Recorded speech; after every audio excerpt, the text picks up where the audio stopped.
Olá pessoal, eu sou a Ana Rita e sejam bem-vindos a mais um vídeo.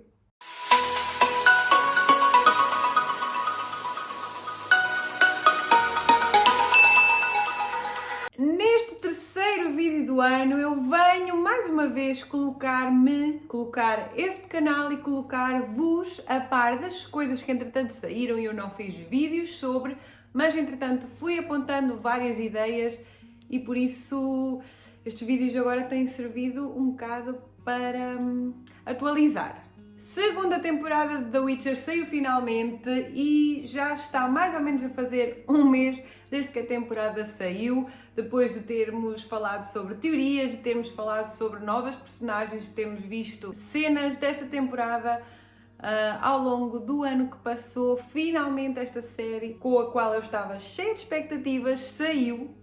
Então não me apetecia estar aqui a fazer um vídeo normal de o que é que eu achei no caso, o que é que eu achei da segunda temporada. Então acho que vocês vão perceber isso ao longo deste vídeo, se eu gostei, se eu não gostei, o que é que eu gostei, o que é que eu não gostei. Mas o que é certo é que eu estava com muitas expectativas, como acho que a maior parte dos fãs da saga, de ver na série aquilo que eu tinha lido nos livros e a modos que isso não aconteceu. Portanto, e pondo esta informação na mesa, eu decidi então fazer um vídeo sobre a procura das semelhanças com os livros. Porque sim, as diferenças essas encontram-se bem. Antes de começar, eu tenho de admitir que me custou um pouco fazer este vídeo, na medida em que eu estou numa fase em que os mundos de The Witcher já se estão a baralhar na minha cabeça. Eu jogo os jogos, finalmente comecei a jogar o terceiro, estou a ler os livros, estou no O Ninho da Andorinha e depois a série, cuja segunda temporada não tem muito a ver com aquilo que se passa nos livros, então tenho-me baralhado um pouco. O que é que acontece nos jogos, o que é que acontece nos livros, o que é que depois acontece na série. Portanto, vamos então enumerar algumas semelhanças que deixaram o coração dos leitores de The Witcher quentinho, ao menos essas apareceram lá. Vamos também falando obviamente de algumas diferenças e no fim eu vou apenas enumerar 3 diferenças que me deixaram mais desconfortável. Não propriamente as que eu gostei menos, mas as que me deixaram mais desconfortável perante aquilo que eu já sabia dos livros. Primeira semelhança, e devo confessar muito bem feita, foi aquela que nos aparece no primeiro episódio. Na verdade, o conto onde o primeiro episódio é inspirado nem sequer é do terceiro livro esse na qual a segunda temporada supostamente se basearia, mas sim do primeiro livro. Tem algumas diferenças, sim. A Ciri, por exemplo, não estava com o Geralt naquele momento, e também o Geralt e o monstro, que agora eu não me lembro do nome, Nivellen, acho que era isto. Mas o ponto onde eu quero chegar, Nivellen e o Geralt não eram amigos. Então, fora estas duas diferençazinhas, no geral foi realmente quase que uma transcrição do conto do livro para a realidade. E, curiosamente, também já tinha feito um vídeo aqui no canal, já há bastante tempo, dos contos de fadas que estavam, de certa forma, presentes na saga The Witcher, não só nos livros como também nos jogos. Se quiserem, terminam este vídeo e depois vão lá ver. E este é então um desses contos inspirados num conto de fadas. Acho que ficou claro para todos que é muito inspirado na Bela e o Monstro. Foi uma semelhança que eu gostei, aqueceu-me o coração e deu-me esperança para o resto da temporada, coisa que depois foi totalmente dizimado, mas enfim. A presença na Triss em Kaer Morhen. Tudo corre normal, a Triss vem da Batalha de Sodom e, apesar de algumas coisas serem diferentes, a essência da presença da Triss lá no meio dos bruxos, da Escola do Lobo, é essencialmente a mesma. Aqui eu devo confessar que notei assim um fanservice para o pessoal dos jogos. O cabelo da Triss mudou um pouco, até o penteado, a certa altura na série ela aparece com o penteado dos jogos, a própria roupa mudou. Notei aí um fanservice Netflix, mas gostei, isso eu gostei. E então, tal como nos livros, a Triss ralha com os bruxos por basicamente tratarem a Ciri como um rapaz e não terem sensibilidade para lidar com a feminilidade da Ciri, do que isso também acarreta. Dá também bastantes conselhos à Ciri, fala-lhe muito como uma irmã mais velha e até é essa um pouco a relação que elas têm nos livros. E depois de realmente entender o potencial mágico da Ciri, começa a iniciá-la na magia.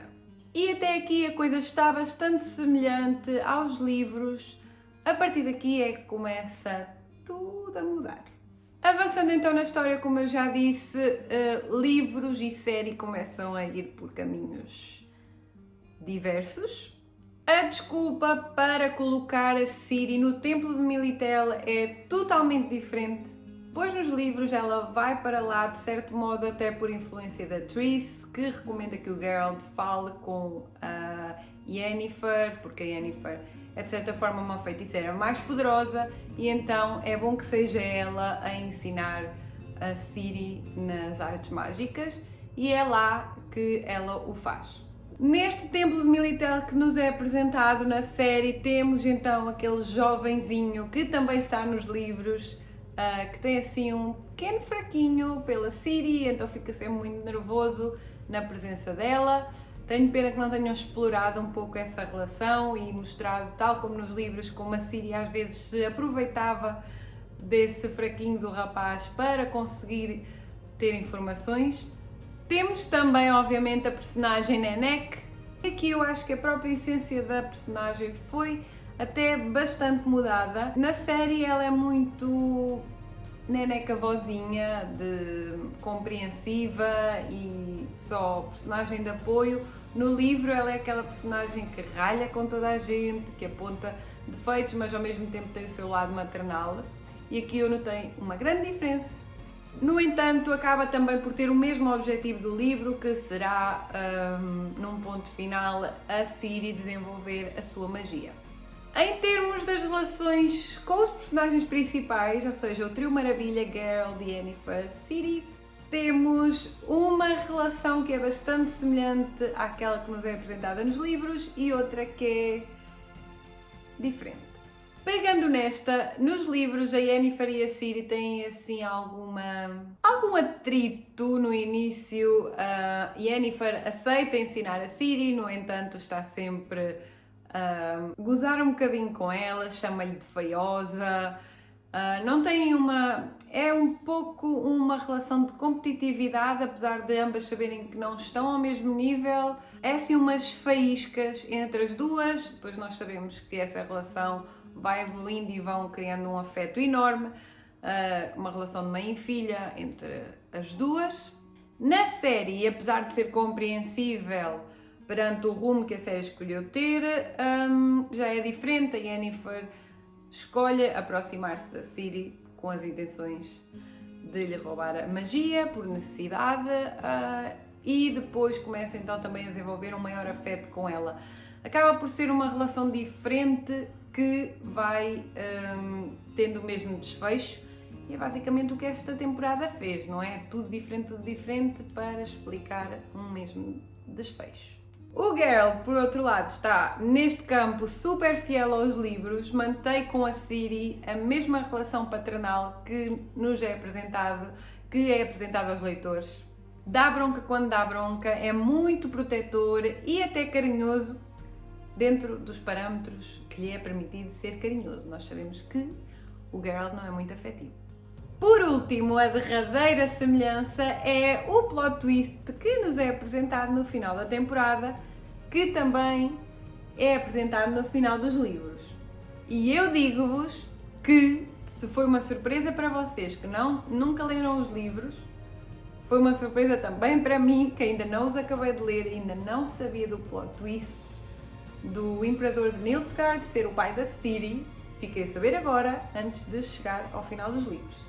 Tudo bem, ainda quero ver como é que isso vai suceder, porque realmente nos livros isto vai ser totalmente inesperado, nada me levaria a crer até ao ponto onde eu estou a ler que isto iria acontecer, por isso foi mesmo uma enorme surpresa para mim. Mas de certa forma eu gostei que tivessem mantido essa linha igual à dos livros. Como eu já disse, as diferenças são gritantes, como também já fui referindo, eu acho que aquilo que eles fizeram nesta temporada foi um pouco... Os fins são os mesmos ou as consequências acabam mais ou menos por ser as mesmas, a forma de lá chegar é que é diferente, mas o meu receio é que a essência das personagens, devido ao que fizeram nesse entretanto, também muda e apesar de depois os desfechos serem os mesmos, parece que já não identificamos aquelas personagens como sendo aquelas que nós já conhecíamos dos livros. Sempre que tenho conversado sobre esta série, é muito essa conversa que eu tenho. Gostaste da série? Eu penso sempre, acho que a série até é uma boa série, no entanto, para quem lê os livros fica assim um pouco desapontado. Eu penso até que o próprio ator Henry Cavill ficou desapontado, porque ele é mega fã, eu tenho a certeza que ele queria, ipsis verbis, a série igual aos livros.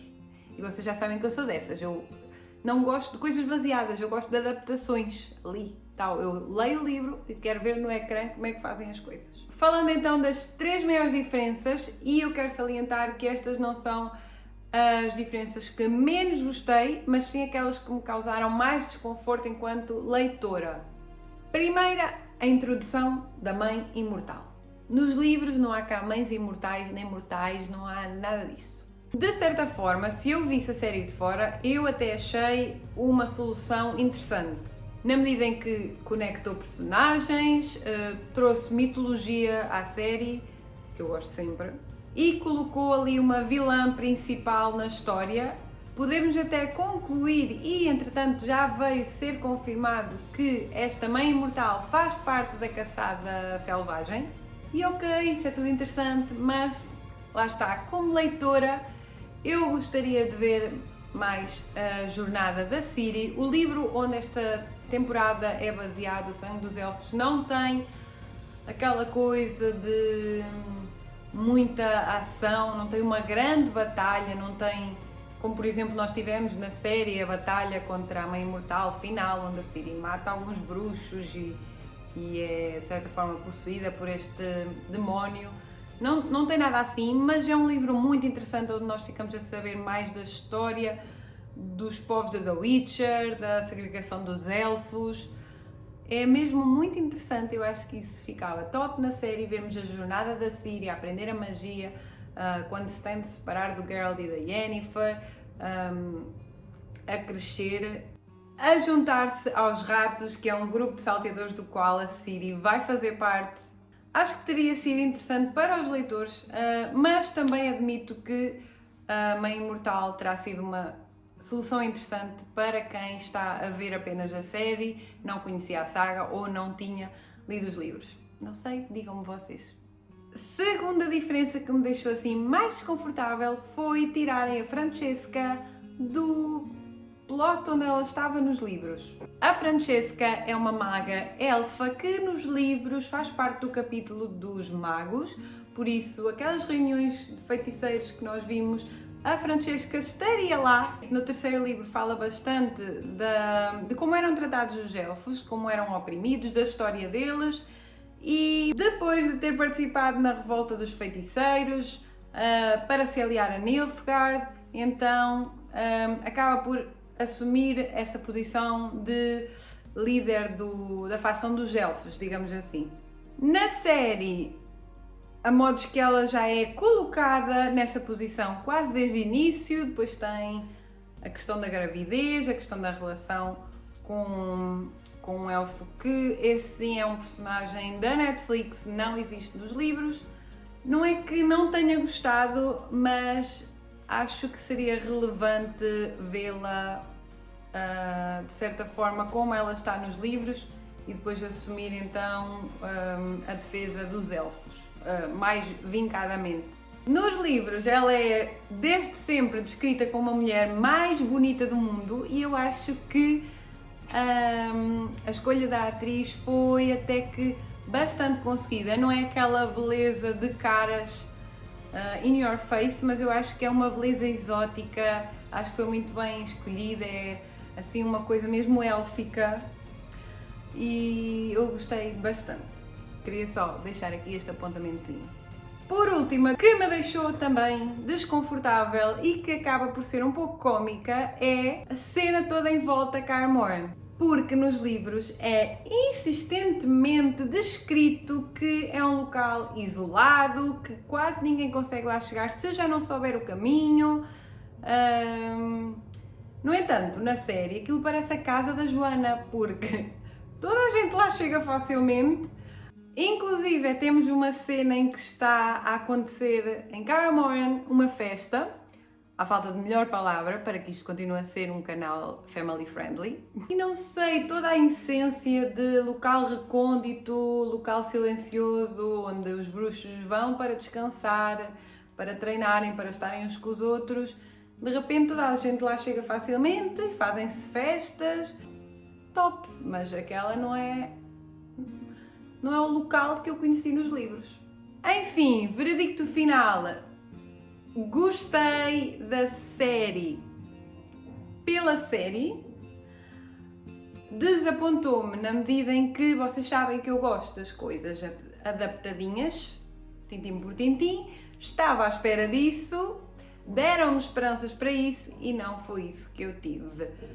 Vamos ver, a série já está confirmada para mais uma temporada. E eu espero que isso seja, de certa forma, avaliado e que ouçam novamente os fãs, particularmente os fãs dos livros, mas é essa a minha apreciação. Consegui encontrar então algumas semelhanças, no entanto as diferenças sobrepõem-se em grande escala, mas é isto que temos. Aquilo que eu quero saber é se vocês gostaram da temporada, se já leram ou não os livros e então como é que receberam a temporada face a isso. E já sabem, recomendações habituais, metam gosto neste vídeo se gostaram, subscrevam o canal e sigam-me no Instagram. Por hoje é tudo, o vídeo fica por aqui, muitos beijinhos e tchau!